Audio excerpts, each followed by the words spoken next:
This is a video demonstration of the 18 rules of posture as described in Chinese medicine.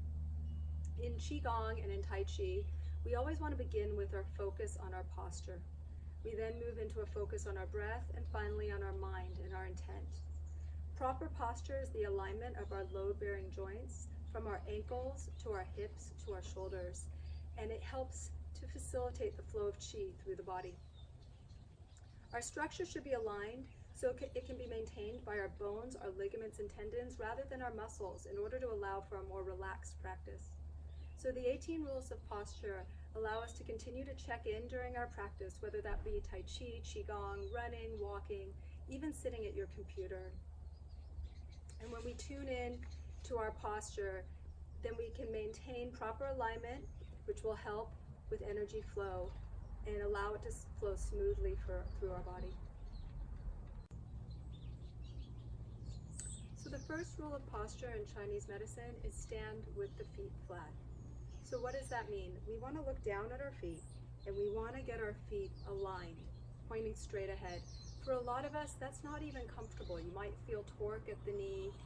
So what you can do is actually take your entire femur bone, that's the big leg bone that attaches up from the hip to the knee, and rotate it internally until you see that your feet are straight. You also want your feet to be level, and you can bring them about 1 to 2 fist distance apart. So feel into your feet, body sense, maybe close your eyes and feel into your feet and notice the foot tripod. So that is from the first metatarsal, the fifth metatarsal, and the calcaneus, the heel. You want to feel that there's weight on all 3 points of the foot. And you want to also feel as your foot supinating, rolling to the outside, or pronating, rolling to the inside. And as you close your eyes, feel into the symmetry as well. Do you have more weight on one foot than the other? Is there more weight in the balls or the heels?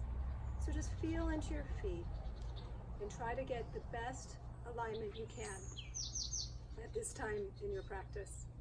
The second rule of posture is soften the knees. We always want to keep our knees soft in our Tai Chi and our Qigong practice. The third rule of posture is relax the hips. So just tune in and find some relaxation in your hips. Feel into your glute muscles. Are they engaged? And if so, relax your glutes. You can almost feel like there's a 1,000-pound wrecking ball hanging from the middle of your legs down into the ground, and feel that center you and ground you to the earth. The fourth rule of posture is round the perineum. What we really want to do there is we want to feel into the position of our pelvis. So we don't want to be in what's called an anterior pelvic tilt, but we also don't really want to be in a full posterior pelvic tilt where our glutes and our abs are clenched. Find something in the middle that's relaxed. And once again, use the theory of gradual progress. Sometimes our bodies take some time to adapt to these new postures. Give yourself time and be patient with yourself. And the fifth rule of posture is close the anal sphincter. So gently close the anal sphincter so that you can contain the energy in your body throughout your Tai Chi and Qigong practice. So the sixth rule of posture is to relax the waist. So just feel yourself sink and ground and root into the earth. The seventh rule of posture, as stated in Chinese medicine, is pull in the stomach.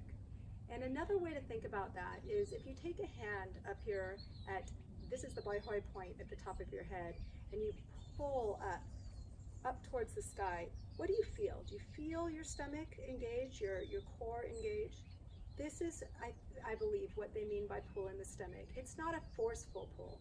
It's a relaxed lift that creates a natural core engagement. I like to put the 8th and the 9th rule of posture together, which is tuck the chest in and spread the back. And what we're doing here is we're trying to find symmetry from the chest and the back. And you can go into what's called the infinity posture here and just keep finding that lift, that pull in of the stomach. Keep reminding yourself, though, at the same time to soften your knees and ground at the feet. And the 10th rule of posture, relax the shoulders.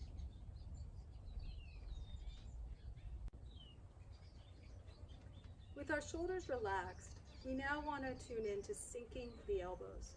So a lot in Tai Chi and Qigong, a lot of movements done with the hands, and we don't want our elbows lifting above us. It creates tension in the arms. And we want to be as relaxed as we can as we do a Tai Chi or a Qigong practice.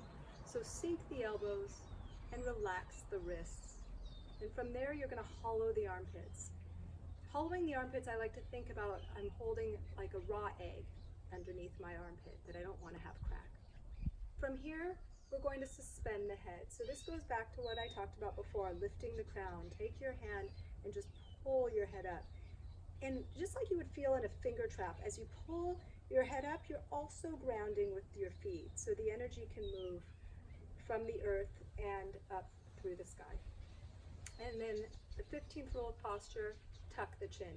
So one thing I do notice a lot is as people begin to lift from the crown, they start to look up. You want to keep your chin tucked, almost like you have a grapefruit under your chin. Imagine yourself being pulled from the crown back here rather than from the front here. So as you lift, you're pulling up, the back of your neck gets long and your chin remains tucked.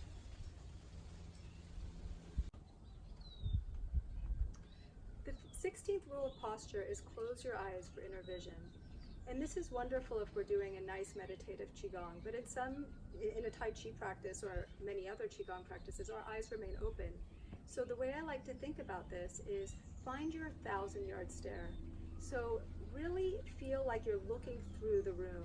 Imagine eyes not only in front of you, but feel into your peripheral vision and imagine you have eyes behind your head. And this can bring a wonderful meditative state to your practice. The 17th rule of posture is to close the mouth, open the nose, and stop the ears. And the final rule of posture is touch the tongue to the upper palate. And this allows us to connect the governing and the conception vessel.